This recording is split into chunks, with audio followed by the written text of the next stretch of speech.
진실을 알고 나니까 세상이 다 거짓으로 보이는 거죠. 옛날에는 세상이 다 참인 줄 알았는데 예수님을 믿고 나니까 세상이 거짓이라는 걸 알았어요. 랍비라고 하는 바리새인들이 나면서부터 맹인이 된 것은 네 죄 아니면 네 부모의 죄 때문에 그런 것이다. 그렇게 사람들한테 가르쳤다 이 말이에요. 제자들도 그거를 아는 거죠.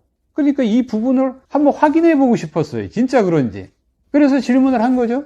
근데 예수님은 바리새인들의 가르침과 전혀 다른 답을 하셨어요. 그죠?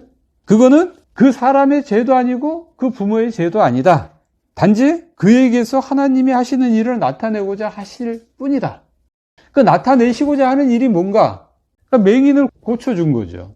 고쳐줌으로 인해서 그가 맹인으로 태어난 것은 그의 죄도 아니고 부모의 죄도 아니다라는 것이 분명하게 밝혀진 거죠. 그의 죄 때문이다 또는 그의 부모의 죄 때문이다 그러면 평생 맹인으로 살았어야 되는데 예수님이 고쳐줘 버렸단 말이에요. 자, 하나님이 각 사람한테 하시고자 하는 일이 다 달라요. 나한테 하고자 하는 일이 다르고 다른 사람을 통해서 나타내고자 하는 일이 다 다르죠. 그러니까 정상인 사람들을 통해서 나타내고자 하는 일이 다르고 맹인을 통해서 나타내고자 하는 그 일이 달라요. 그러니까 일이 다른 것뿐이지 누구의 죄도 아니고 하나님은 차별을 두지 않고 다 사랑으로 대한다는 겁니다. 그래서 장애인들을 함부로 대하면 안 되는 거죠. 정상인처럼 그렇게 대해주면 되는 거죠. 예수님은 빛이라고 얘기했잖아요. 세상의 빛. 구원이죠. 그래서 서기관 바리새인들이 아무리 반대를 하더라도 지금은 구원을 해주는 그런 때이기 때문에 내가 열심히 사역을 할 수밖에 없다. 그것은 나의 제자들, 너희도 마찬가지다라는 얘기죠. 우리라는 표현을 썼으니까. 사실 예수님께서 이 맹인을 고쳐준 날은 안식일이죠.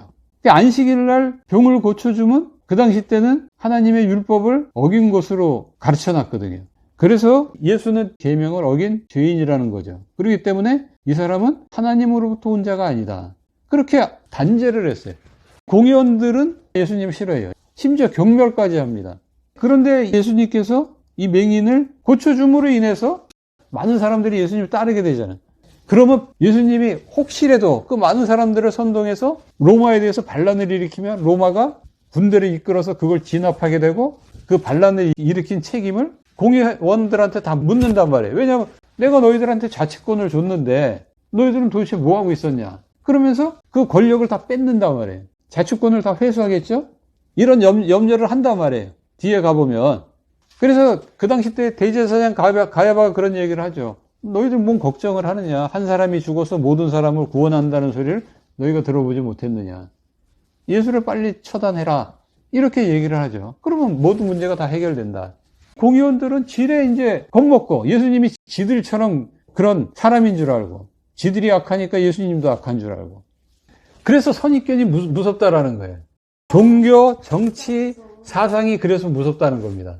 한번 거기에 물들어 있으면 누가 뭐라고 하든지 지 눈앞에 진짜 완전하게 보여졌는데 인정을 안 해요. 교회에 대해서 안 좋은 고정관념을 갖잖아요. 그러면 교회가 아무리 착한 일을 해도 좋게 안 봅니다. 그거는 위선이라고 봅니다. 어떻게 해서든지 기독교로 교화시키기 위한 미끼로 보지 그거를 순수하게 착한 일로 보지 않아요. 이런 고정관념이 공의원들 가운데 만연해 있는 거죠. 그래서 맹인의 입을 좀 막아보려고 신문을 합니다. 예수는 죄인이야. 그러니까 너도 그걸 인정해. 강요를 하는 거죠. 맹인이 대답을 합니다.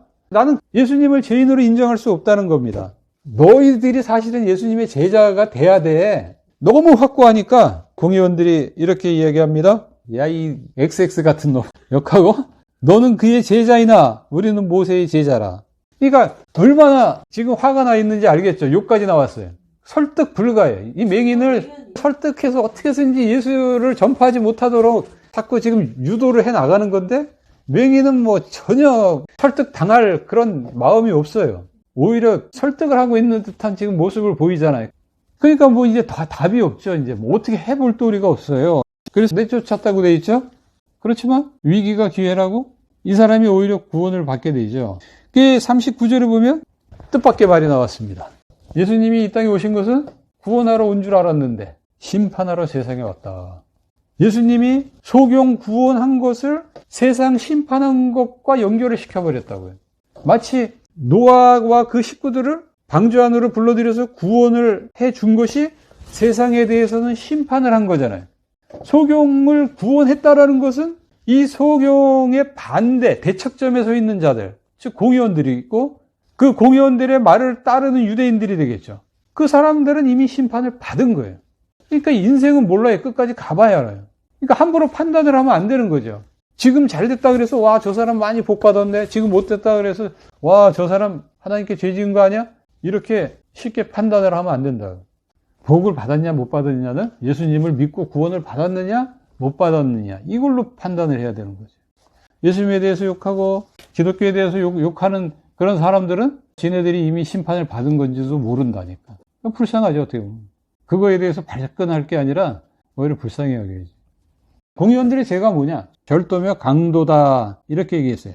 공의원들은 담을 넘어서 들어와가지고 양들이 그 문으로 들어가고 나가고 하지 못하도록 다 막은 상태에서 그 양들한테 잘못된 사상, 잘못된 내용을 주입시켜가지고 자기네들을 따르게 하고 그러면서 그 양들을 한 마리 두 마리씩 계속 잡아먹었단 말이에요. 그러니까 절도고 강도죠. 예수님은 선한 목자란 말이에요. 양들을 데리고 그 문을 지나들면서 꼴을 먹이고 시냇물을 마시게 하고 그래서 양으로 생명을 얻게 하되 풍성하게 얻게 하시는 분인데 이 공의원들은 탁꾼이란 말이에요. 돈만 본단 말이에요. 그래서 정작 이리가 오면은 양들을 다 버리고 도망간단 말이에요. 그러니까 지금 둘을 다 보여주는 거잖아요. 너희들이 진짜 믿고 따라야 할 자는 예수님이지 저 공의원들이 아니다라는 걸 사도 요한은 지금 맹인을 고친 이 사건을 통해서 보여주는 거죠. 이렇게 진실을 알고 나니까 세상이 다 거짓으로 보이는 거죠. 옛날에는 세상이 참인 줄 알았어요. 공의원들이 세뇌시키고 가르쳐줬던 게 다 참인 줄 알았는데 예수님을 믿고 나니까 고침을 받고 나니까 세상이 거짓이라는 걸 알았어요. 공의원들이 거짓인 것을 알은 거죠.